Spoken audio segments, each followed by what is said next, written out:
ሰላም ዲናችሁ በያላችሁ በቱል ነገር ሰላም ነው።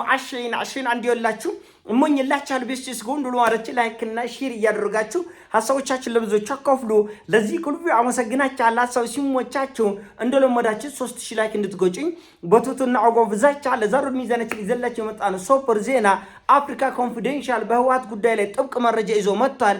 አፍሪካ ኮንፊደንሻል የደህንነት ምንጮችና የፖለቲካ ተንታኞችን በጠየቀው መሰረት ህወሓት ላይ አሜሪካ ለምንድነው ማዕቀብ የጣለችው ተብሎ ለተጠየቀው ጥያቄ ነገሩ እጅግ በጣም ውስብስብ ከአሜሪካ አቅም በላይ የሚሆን ነገር እየተፈጠረ ስለሆነ ነው። ምስራቅ አፍሪካ ላይ ነገርየው የህወሓት ባለስልጣኖች ላይ የተጣለው ማዕቀብ አንዳንዶቹ ቀለል አድርጎ ሊያዩት ይችላል። በፍጹም ቀለል ያለ ጉዳይ አይደለም።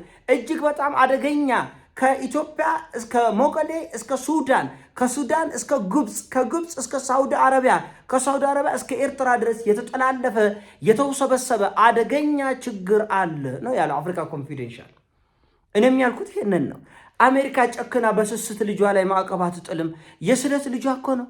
አሜሪካ የመሃን ልጅ አታ በመጨረሻ በ70 ዓመቷ በ60 ዓመቷ አንዲት መሃን እናት ልጅ ስታገኝ እንዴት ነው በስስት የምታየው? ህወሓት የአሜሪካ የስስት ልጅ ነው፣ የስለት ልጅ ነው።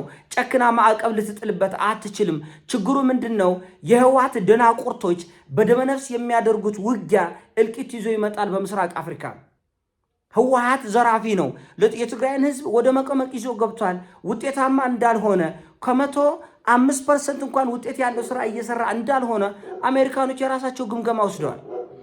በዚህ በደመነፍስ በተሞላ እንቅስቃሴ ሌላ እልቂት ምስራቅ አፍሪካን ይዞ የሚጠፋ ከአሜሪካ ቁጥጥር ውጭ የሚሆን ጦርነት ይዞባቸው እየመጣ ስለሆነ ነው ማዕቀብ የጣሉት። ማዕቀቡ በነገራችን ላይ የመጀመሪያ ነው፣ ገና ነው። ተከታታይነት ያለው ማዕቀብ በህወሓቶች ላይ ትጥላለች አሜሪካ። ለምን? ከቁጥጥር ውጭ የሆነ እሳት። አሁን የክብሪቱ ጫፍ ህወሓት ነው። ህወሓት ጦርነትን ይለኩሳል። የሱዳን ኃይሎች ወደ ኢትዮጵያ ድንበር ይጠጋሉ። በሱዳንና በኢትዮጵያ መካከል ጦርነት ይነሳል። ለምን? ልክ ሱዳኖቹ የኢትዮጵያ መንግስት እኛ ደግፏል ብሎ የሱዳን መንግስት የኢትዮጵያን መንግስት ይከሳል። አግዛሃል የሱዳን ታጣቂ ኃይሎችን ይሄ አርኤስኤፍ የሚባለውን የፈጥኖ ደራሽ ኃይሉን የኢትዮጵያ መንግስት አግዟል ብሎ የሱዳን መንግስት ይከሳል። እኛ ጋር ልክ ግጭት ሲነሳ ደግሞ የሱዳን መንግስት ደግሞ ህወሓትን አግሶ እኛን ይወጋናል ማለት ነው። እኛ ደግሞ ሱዳንን መልሰን እንወጋለን። ከህወሓት ጋር እንዋጋለን፣ ከሱዳን ጋር እንዋጋለን። ከሱዳን ጀርባ ማናለች? ግብጽ አለች። ይሄን በተደጋጋሚ ነው የተናገርኩት እኔ። ከሱዳን ጀርባ ግብጽ አለች እና እዚህ ጉዳይ ኤርትራና ሳዑዲ የሚገባ ከሆነ ምስራቅ አፍሪካ ያው ወደ ሲኦል ደጆች ይከፈታል፣ የሲኦል በሮች ይከፈታሉ ማለት ነው። ይሄን አሜሪካ ምን አድርጋ ነው የምታስቆመው? እንኳን ምስራቅ አፍሪካ አጠቃላይን ወደ ሲኦልነት ገብቶ ቀርቶ ሱዳን ውስጥ የተፈጠረውን ችግር ማስቆም አልተቻለም። ስለዚህ አሜሪካ አንድ ነገር ከቁጥጥሯ ውጭ እንደሆነ የምታውቀው መቼ ነው? ማዕቀብ ነው የምትጥለው። ማዕቀብ ጥያለሁ፣ አንተም ተው ያለዛ ማዕቀብ ጥያለሁ ማለት ከቁጥጥሯ ውጭ ሆናል። ወታደራዊ ኃይሏ ገብቶ ያን ነገር ማረጋጋት አይችልም። የአሜሪካ የዲፕሎማሲ ጉዳይ ተሟጦ ሲያልቅ ወደ ማዕቀብ ነው የምትሄደው። ጦር ኃይሉም ካልቻለው ዲፕሎማሲውም ካልቻለው ማዕቀብ ነው የምትጥለው። ስለዚህ አሁን ይህን የክብሪት ጫፍ የሆነ ህወሓት አጠቃላይ ሰደድ እሳት በምስራቅ አፍሪካ ይዞ ይወጣል። አንደኛው ውጤታማ አይደለም፣ ከሽፏል። ህወሓት ከሽፏል። እንደምታውቁት እንኳን ሌላ ይቅርና በትግራይ ምድር ላይ ተጽዕኖ መፍጠር አልቻለም። ፖለቲከኞቹ 10 ቦታ 20 ቦታ ተከፋፍለዋል። የትግራይ ህዝብ መሮታል፣ ደክሞታል። አፈሳ ነው። ሰኞ አፈሳ፣ ማክሰኞ፣ ሮብ፣ ሐሙስ፣ አርብ አፈሳ። የትግራይ እናቶች በሞቱ ልጆቻቸው ያለቅሳሉ፣ በሚታፈሱ ልጆቻቸው ያለቅሳሉ፣ በሚታሰሩ ልጆቻቸው እንባ ብቻ ነው ትግራይ ምድር ላይ ያለው። ስለዚህ አንድንም መቆጣጠር ያልቻለ የዱርዬ ስብስብ አሜሪካ ጎሽ ብላ ደግፋ ብታስገባው እዚህ ጦርነት ውስጥ አንዳንዶቹ አሜሪካ የኢትዮጵያን መንግስት አግዘ ይመስለዋል። አሜሪካ የኢትዮጵያን መንግስት ከህወሓት በተሻለ ፍቅር ሊኖራት አይችልም። ይሄን እኔ 2000% እርግጠኛ ሆኜ እነግርሃለሁ። አሜሪካ ከህወሓት በላይ የምትወደውም የምታፈቅረውም የምትሳሳለትም የምትንፏቀቅለትም ኃይል የለም በምስራቅ አፍሪካ። ግን ምንድን ነው አሁን አካሄዱ በጣም አደገኛ ነው። እሱም ይጠፋል፣ የራሱ የአሜሪካኖችን ፖለቲካ ይዞ ይጠፋል፣ ምስራቅ አፍሪካንም ወደ ሲኦልነት ይከታል። ደን ጉዳዩ ከሞቀሌ አልፎ በኤርትራ በኩል አድርጎ በሱዳን በኩል አድርጎ ግብጽ ደርሰው ሳውዲ አረቢያ ሂዶ ቀጠናዊ ቀውስ ይዞ የሚመጣ የእልቂት ማዕከል የክብሪቱ ጫፍ የሲኦል ደጆች ቁልፍ ህወሓት እጅ ላይ ያለው አሁን። ስለዚህ ይሄን ቁልፍ ለመንጠቅ አሜሪካ የቪዛ እገዳ ህወሓቶች ታውቃላችሁ፣ ለልብሳችሁ በጣም ነው የሚሳሱት። የትግራይ ልጆች ሲሞቱ ሲያልቁ ነው ምንም የማይደነግጥ እንጂ እነሱን ጉዳይ ማዕቀብ ከጣልክ ደንግጧል። እውነቱ ለመነጋገር ግን አማራጭ የሌለው ነገር ስለሆነ ይወጋል።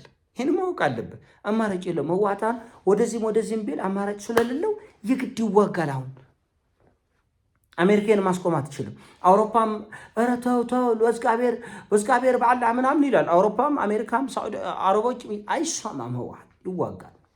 ለምን? ራሱ የትግራይ ህዝብ ሲጣርጎ ጉሮሮን ሲጣርጎ ይገለዋል። ለምን? ያ ሁሉ ልጆቻችን አስጨፍጭፋል።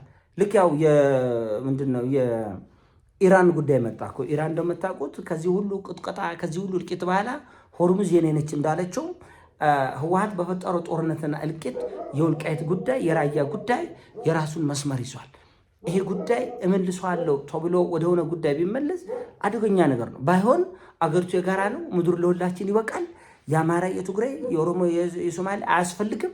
አብረን ተዋደን ተቆራርበን ተነጋግረን የሁሉ ኢትዮጵያዊ መብት ተከብሮ የተፈናቀሉ የትግራይ ሰዎች ወደ ቦታቸው ተመልሰው የተፈናቀለ የአማራ ህዝብ ወደ ቦታው ተመልሰው ተስማምተው ተግባብተው ይቅር ተባብለው መኖር አበቃ።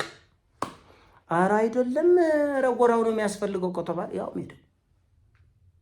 ሜዳው እና አሜሪካ ፈርታ ነው ያለችው። ፈርታ እነዚህ ወፈፊዎች አደገኛ ነው። እውነቱ ለመነጋገር ቀልድ እንዳይመስላችሁ። አሁን ውጊያው ግንባሩ ማዕት ግንባር ነው ያለው። እንደምታውቁት ሶማሌዎቹ በሶማሌላንድ ጉዳይ አኩርፈዋል። የአቅሚቲን እንደ አቅሚቲ የሆነ ችግር ለመፍጠር መሞከራቸው የማይቀር ነገር ነው። በኢትዮጵያና በኤርትራ መካከል ያለው የአሰብ ፍጥጫ አለ። ሱዳን ደግሞ ያው እንደምታውቁት የድንበርም ችግር አለ። አሁን ደግሞ ከሌ ረድተብኛል የሚል ግብግብ አለ። ደማምረው ይሄን ጉዳይ ስትደማምረው ምን ይዞ ይመጣል? ሰቁጣጭ ነገር ይዞ አይመጣም። ሰቁጣጭ ነገር ይዞ ይመጣል። ስትደማምረው አደገኛ ነው። ስትደማምረው እልቂት ይወልዳል። እና አሜሪካኖች እቺ ነገር መዘዝ ይዛ ትመጣለች። እቺ የክብሪቷን ጫፍ መጀመሪያ ሰባብረን እንጣላት፣ ፍቀን እንጣላት። እጇንም እግሯንም ሰብስባ እንድትቀመጥ ህወሓትን ማድረግ አለብን። ህወሓት እጁን አይሰበስብም። የነገር አሁን የሞት ጫፍ ላይ ነው ያለ። ወይ የትግራይ ህዝብ ሲጥ ያደርገዋል፣ ወይ ደግሞ በሚገባበት ጦርነት ራሱ ሲጥ ይላል። እና ችግሩ ውስብስብ ነው። ቀላል ጉዳይ አይደለም። የትግራይ እናቶች ዛሬ ሁሉ ለቅሰው ነው። ዛሬ ማአት ልጆች ታፍሰዋል። 12ኛ ክፍል ፈተናው እንደተጠናቀቀ ጀምሮ ወዲያው ወደ አፈሳ ነው የገባው። ወዲያው ከቤተ ክርስቲያን ያፍሳል፣ ከመቃብር ቦታ ያፍሳል፣ ከገበያ ቦታ ያፍሳል፣ ከትምህርት ቤት ያፍሳል። ካገኘ ቦታ ነው የሚያፍሰው እኮ ገዳም ለማስገባት ለጾም፣ ለጸሎት፣ ለሱባኤ እኮ አይደለም። ለሰንበት ትምህርት ቤት ወይ ደግሞ መስጊድ ቁርአን ሊያስቀራ እኮ አይደለም።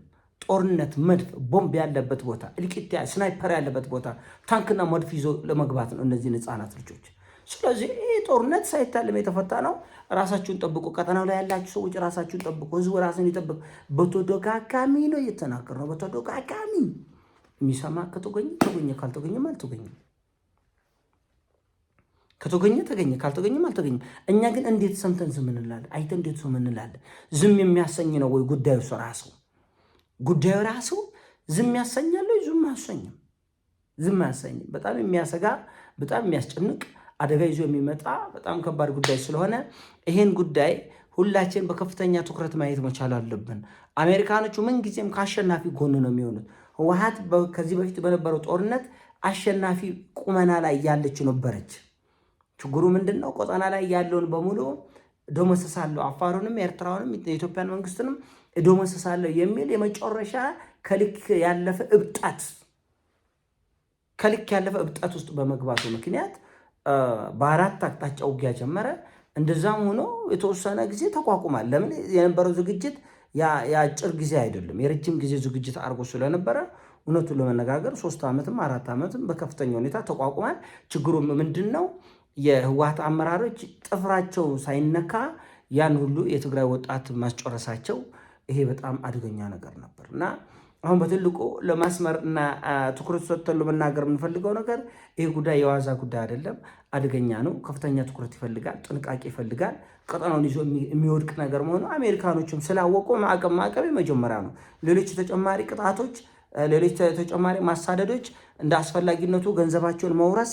አሁን ምናልባት ህወሓት የምትመለሰው በአውሮፓ ያላትን $100 ሚሊዮን ምናልባትም ከ1 ቢሊዮን ዶላር በላይ አመራሮቹ የዘረፉትን በትንሹ ነው ማለት በትንሹም ይሄ በማዕቀብ የሚወረስ እና የሚወሰድ ከሆነ ህወሓት ምናልባት በ3-4 ደቂቃ ጦርነቱን ልታቆም ትችላለች። ከዛ ውጭ ከፀሐይ በታች ህወሓትን ማስቆም የሚችል ኃይል ያለ አይመስለኝም።